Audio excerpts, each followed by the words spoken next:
সবসময় কিন্তু কোনো কাস্টমার আসলে আসলে নিজে কিন্তু আগে থেকে প্রিপেয়ার হয়ে থাকা যায় না, কারণ বুঝতেই পারছেন সবসময় কিন্তু ঘরের মধ্যে অনেক ধরনের কাজ থাকে, যেহেতু দুটো বেবি আছে। কিন্তু কাস্টমার বলে কথা, আর ওরও যেহেতু আবদার যে আমি সাজি না বলে ওর নাকি হচ্ছে পিক তুলতে পারে না, যার কারণে হচ্ছে আজকের হচ্ছে আবদার পূরণ করা। আসসালামু আলাইকুম, সবাই কেমন আছেন? আশা করি সবাই ভালো আছেন। আমি আলহামদুলিল্লাহ অনেক ভালো আছি। আজকে হচ্ছে নুপুরের আবদার পূরণ করলাম, কারণ যখনই ও সাজতে আসছে প্রথমেই বলেছে আপু তুমি আগে সাজো, তারপরে হচ্ছে আমাকে সাজাবা। যাই হোক, কিছুই করার নাই। আমি কি করলাম, হালকা পাতলা একটু পরিমাণে হচ্ছে মেকআপ দিয়েছি, চোখে কাজল দিয়েছি। আর নাকে তো পানি আসবে না, এটা তো কখনো হতেই পারে না, যেহেতু চোখে কাজল দিয়েছি। আর চোখে কাজল দেওয়ার পরে এমনিতেই ঠান্ডা, যার কারণে হচ্ছে চোখে মুখে নাকে যাই হোক, এটার কিছু বলা যাবে না, দেখেই তো বুঝতে পারছেন যে আমি লিপস্টিক দেওয়ার পরে আসলে একেবারে হালকা পাতলা সাজছি বললেই চলে, যেহেতু হচ্ছে ও আবদার করছে। আর এত ভোরবেলা সাজতে একেবারেই ভালো লাগছিল না, কারণ বুঝতে পারতেছেন এমনিতেই ঠান্ডার দিন।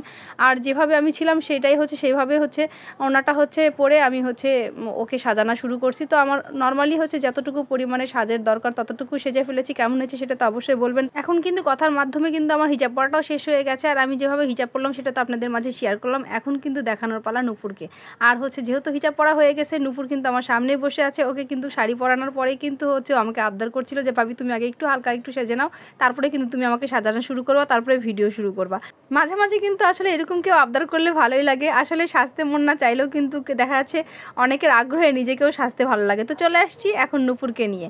তো নুপুরকে হচ্ছে শাড়ি পরানো হয়ে গেছিলো, এখন হচ্ছে ওকে সাজাবো আর হিজাবটা পরাবো। আর ওর যেহেতু সাজে না, হালকা একটু পরিমাণে আমি হচ্ছে ফাউন্ডেশন দিয়ে ওকে হচ্ছে একটু ফেস পাউডার দিব, আর ও নিজে নিজে কাজলটা দিবে। আমি লিপস্টিকটা অ্যাপ্লাই করার পরেই কিন্তু ওর হচ্ছে সাজ কমপ্লিট হয়ে যাবে, কারণ ও ব্লাশন থেকে শুরু করে হাইলাইটার তারপরে হচ্ছে কোনো কিছু ইউজ করে না, কাজল শুধু নর্মাল একটু কাজল দিবে আর ছোটো একটু লিপস্টিক দিবে।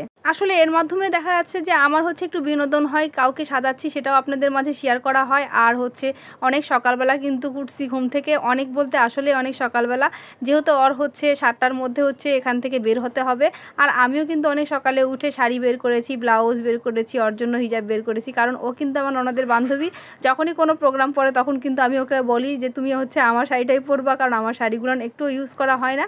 আর আমার শাড়ি যখন ও পরে আমার খুবই ভালো লাগে। কেমন হয়েছে সেটা তো অবশ্যই বলবেন, কারণ এটা হচ্ছে একেবারেই স্পেশাল একটা হচ্ছে কাস্টমার বা হচ্ছে আমার নিজের ননদ বললেই চলে, এটা ও কিন্তু জানে। আর ও নিজে থেকে শাড়ি নিয়ে আসলো, আমি সেই শাড়িটা রেখে দিই, আমার শাড়িটা ওকে পরাইতে আমার খুবই ভালো লাগে, কারণ ও জানে যে ভাবির কাছে যখনই আমি আমার শাড়ি নিয়ে যাব তারপরে ভাবি জোর করে ভাবিরটা বের করে ভাবি পরাবে। তো আমি যখন শুনেছিলাম লাল কালার শাড়ি, আমি অনেক ভোরবেলা উঠছি এবং ওঠার পরে হচ্ছে শাড়ির সাথে যেগুলো ম্যাচিং করা সম্পূর্ণ কিছু বের করে রেখেছিলাম।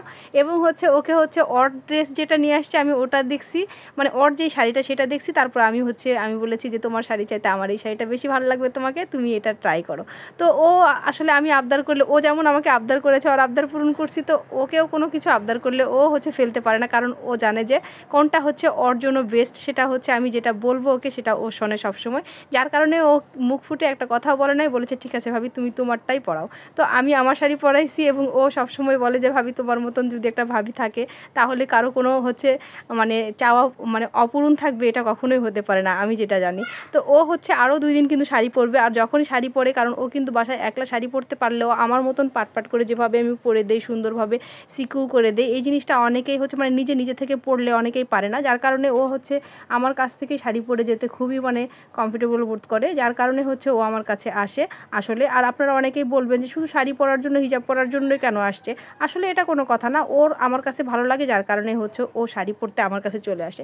এখন হচ্ছে হিজাবের পালা, সাজ কিন্তু কমপ্লিট হয়ে গেছে, কারণ ও এই করে হালকা পাতলা যেহেতু সাজছে। আর এখন হিজাবটা আমি হচ্ছে ওকে আমার মতন করে হচ্ছে হিজাব পরে দিব। আর এই হিজাবটা কিন্তু এর আগেও পরাইছি ওকে, তারপরে মনে করলাম যেহেতু শাড়ির সাথে যায় এই জন্য এই হিজাবটা আবার পরালাম। তবে হ্যাঁ, ওইটা এক ধরনের ছিল, এটা আর এক ধরন করে পরিয়েছি।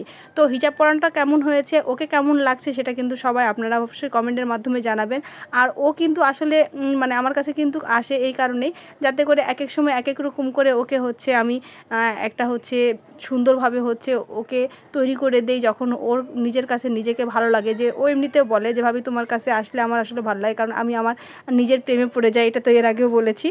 ও কিন্তু নিজের প্রেমে পড়ে যায়, কারণ আমি যখন রেডি করে দিই ওর নাকি মানে আয়নাতে যখন তাকিয়ে দেখে ওর কাছে ওর নিজেরকেই ভালো লাগে। তো যাই ফাইনালি আজকের কিন্তু সাজ কমপ্লিট হয়েছে, কেমন হয়েছে সেটা তো কিন্তু অবশ্যই জানাবেন, আর লাইক কমেন্ট শেয়ার দিয়ে পাশে থাকবেন। আজকে এই পর্যন্ত, সবার জন্য শুভকামনা রইল। আসসালামু আলাইকুম, আল্লাহ হাফেজ।